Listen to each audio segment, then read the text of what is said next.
Jared Dillian. Now you know a rich guy. I'm Jared Dillian. This is the Jared Dillian Show. We're going to be talking about shifting gears. I want to talk about how you can fly first class. If you want to call to talk about your money, please call 844-305-7800. That's 844-305-7800. You can also go to my website, which is jareddillianmoney.com. I have a lot of resources there. Or you can follow me on Twitter at DailyDirtNap. And, you know, some people are really, into the travel stuff. Experts on it, TripAdvisor, getting points, credit cards, getting free points, miles. There's a lot. There's actually, you can spend a lot of time doing that, and I know the basics. But I'm not deep into this stuff. I will say I have status on an airline, and I do travel a fair amount. I'm traveling less because now I'm on the radio, and I don't do a lot of international travel. But having said that, you might wonder how you fly in first class. Well, there's two ways you can fly in first class. Number one, you can pay for it. Now, I will say that first class is not as expensive as you think. Now, when you walk onto a plane and you go through first class and you have all these super rich jackasses sitting there looking at you with disapproval as you go through first class, you might think that these people are centimillionaires. Not usually. That's not usually the case. And furthermore, most of them haven't paid for first class. Most of them get upgraded. But if they did pay for it, it's not that much. I mean, it's more than a ticket. But for example, when I fly to New York, I live in Myrtle Beach. I fly to the Myrtle Beach airport, Myrtle Beach to Charlotte to LaGuardia. Okay, that flight most of the time is $300 to $350 if I fly coach. First class, it's $700. Now, it's more than twice as much, but it's not crazy. It's not ridiculous. It's not $3,000. It's $700. I've paid for a first class ticket twice. And the reason I paid for a first class ticket was I'm a DJ. And at the time, I was using Ableton software, and I had this controller called an APC 40. And the controller was much easier to fit under the first class seats than the coach seats. And I really didn't want some stupid flight attendant to take my really expensive laptop and controller and stick it down in the luggage. I didn't want that to happen. Plus, I was like, I'll just treat myself, and I'll have a first class flight, and it's fine. So you either pay for it or you have status and you get upgraded. And when you walk through first class, probably 3/4 of those people did not pay for it. Depending on the flight, they actually just got upgraded. So that's really the way to go. If you want to fly first class, then get status and get upgraded. And we'll talk about how to do that. So, in American Airlines, you can be gold status, you can be platinum status.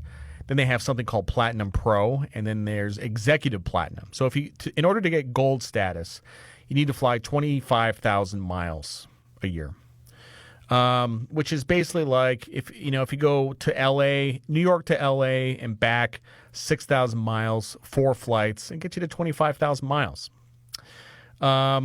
Or you fly internationally. Usually, I rack up the miles when I do international travel.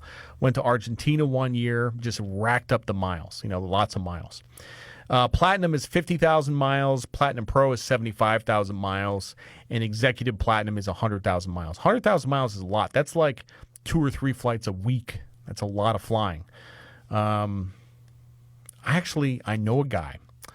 I remember, I live in Myrtle Beach. He lives in New York. Not going to say what he does or who he works for. He says, "Hey, do you want to have lunch?" He emails me, "Do you want to have lunch?" I'm like, "Where?" He's like, "Myrtle Beach." I'm like, "Are you visiting?" He's like, "Yeah, sort of." So I meet him at this restaurant. It's called Carolina Roadhouse here in Myrtle Beach.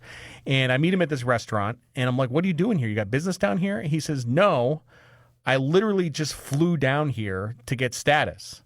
So basically he was at 99,000 miles, or like 99,500 miles, and he flew down here for lunch so he could get executive platinum on American.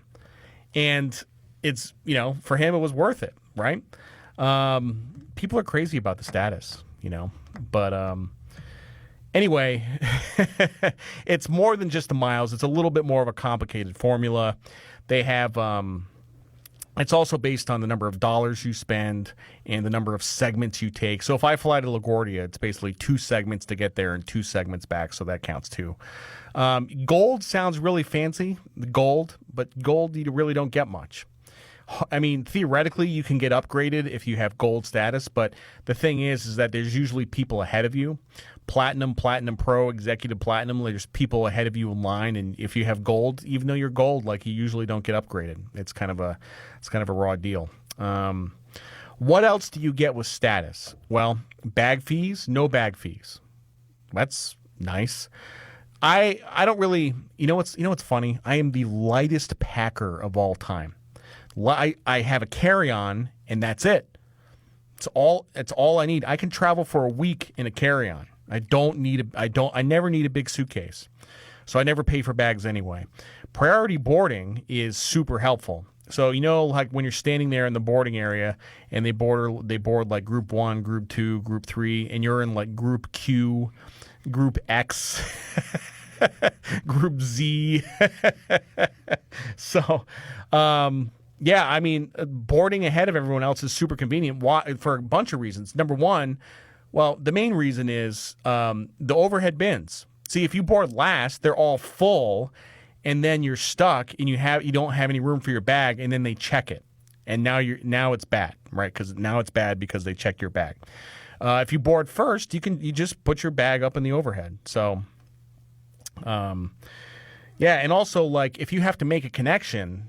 This is what I do. This is kind of my hack. So I have status. So I pick seats in the front of the airplane, not first class. If I'm flying coach, I'll pick the row like right behind first class. Now I have to make connections all the time. I fly to Charlotte or Atlanta. I have to make connections. So being in the front, I get off the plane first, right? If you're in the back, it takes like 20 minutes to get off the plane, and then you miss your connection. Also, like the airlines will charge you for the fancy seats. Like, so if you want to sit up front by first class, they'll charge you like $25 for that seat. That's free. If you don't have status, you might say, well, I never get upgraded. Yeah, you're never going to get upgraded. Although this happened to me one time. 2007, I was flying from LA to New York, and LA to Newark, I think. I think it was maybe United. And I got upgraded. I didn't have status. They upgraded me to first class, and I was sitting next to a smoke show, literally one of the most beautiful women I've ever seen in my entire life. And I'm like 33 years old. I'm like a complete loser, like just this, just drooling I don't know why, to this day I don't know why I got upgraded that day, but first class all the way back LA to New York. That was pretty great. Yeah. So what do you get with first class? Because I've flown in first class. I've flown maybe 50 times. Okay. What do you get? Well, the seat is bigger, so it's more comfortable. I'm not really like a big guy. I'm not like one of these 6'4" guys, so I can fit into a coach seat. It's fine. So the seat is bigger. You get food, generally, food and drink, but the most important thing is that they kiss your ass, and you just get your ass kissed for 4 hours, and they're really nice to you. If you sit in coach, they don't really kiss your ass. They're not cool to you at all. So, I mean, if you're going to spend an extra $400 on your plane ticket, I mean, that's kind of what you get. That's kind of what you get. The other thing with first class, and I'm going to regret saying this, but there's a lot of things in life that are exclusive simply for the sake of being exclusive. Like they cost more because simply for the reason that some people can't afford it. And I'm just going to say that in first class, you usually don't get screaming babies. You usually don't get people taking their shoes off and picking their toes. You usually don't get a lot of this bad behavior that you get in coach. And that's although there was one guy, I was in first class, I was sitting next to this guy, and we're taking off. And he starts playing YouTube videos on his phone at full volume. And like he didn't understand that he wasn't supposed to do that. That's something I saw in first class. Anyway, that's it for today. Talking about flying first class. I'll see you tomorrow. I'm Jared Dillian. This is the Jared Dillian Show.